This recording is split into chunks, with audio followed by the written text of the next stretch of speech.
Ako po si Ricky Hermosilla po, nag-apply po ako maging isang scholarship para po sa pag-aaral ko, wala din po kaming pera para po sa iwas gastusin po sa loob ng bahay. Yung tatay ko po ay wala din pong trabaho, yung nanay ko din po ay wala din pong trabaho.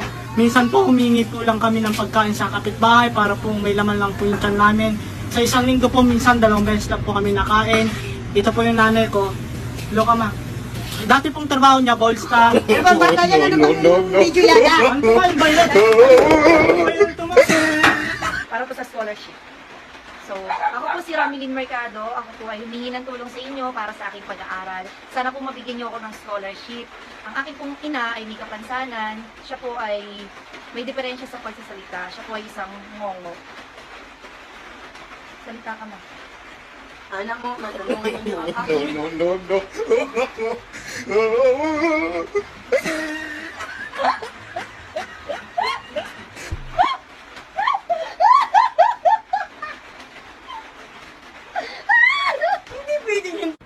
Hi, I'm Danica Ocampo. I'm 26 years old and I am a licensed physical therapist from Cebu, Philippines. And I am applying for a scholarship for the University of Australia. And I think that I am deserving for a scholarship because I take inspiration from my family. This is my father. His name is Judor Ocampo, and this is my grandmother, Dorothy Castañeda. And I want this scholarship so that I can help my family, and I take inspiration from them, especially from my father who is now mute, and he can... Muting!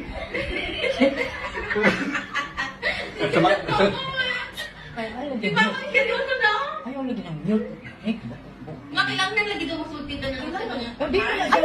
Ako, malugay tayo sa mga... Makasulti mo na siya. Yes, my father who is mute and has trouble speaking.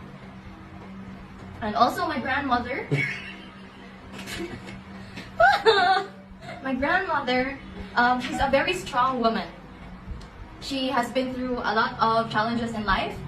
She is a previous drug addict. Ano itong gagawin?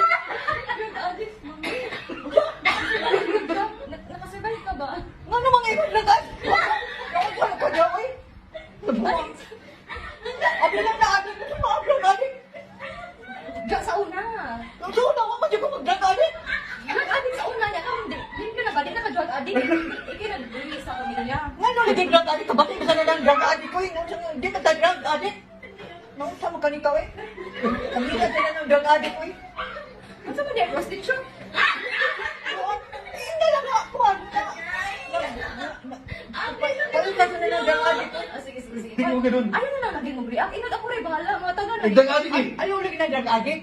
Hindi lang nga. Ikaw na lang mute. Si Papa na rin drug addict sa una.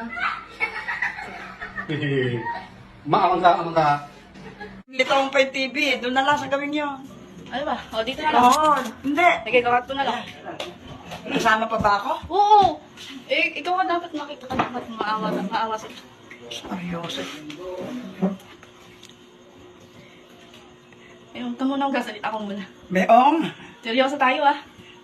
Okay, maingay daw ha. Gagawa kami ng drama. Magandang gabi po. Ako po si Christine Joyce Evangelista. Second year college na po ako sa Pinmaaral University. Kasalukuyang nag-aaral po ako ng BS in Criminology. And humingi po ako ng scholarship at sana po matanggap niyo po ako. Deserve ko po mabigyan ng scholarship dahil sobrang hirap po ng buhay namin ngayon. Wala na po kaming makain. Sa totoo lang po si nanay po, nagbebenta po siya ng bakal bote. Kahit hindi po siya nakakapagsalita. No. Dahil hindi ko nakakapagsalita, di ba? Sabihin mo sa kanila, bigyan niya ako ng scholarship. Nanay, hindi ka nakakapagsalita dapat. Kasi nga pipi ka, kakat ko na lang.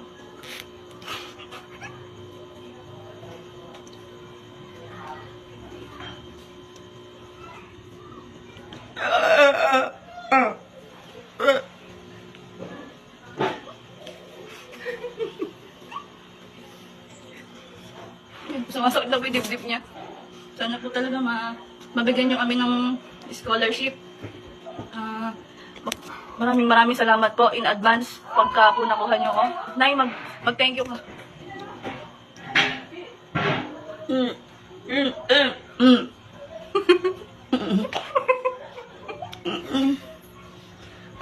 Kaya po siya naging pipi dahil po nagbebenta po siya ng illegal drugs dati.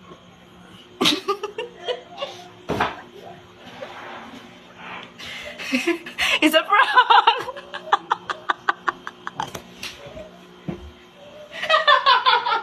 It's a prank! Bakit? Okay. Magandang araw po. Ako po si Ivan Maris Navia ng Plaridel, Bulacan.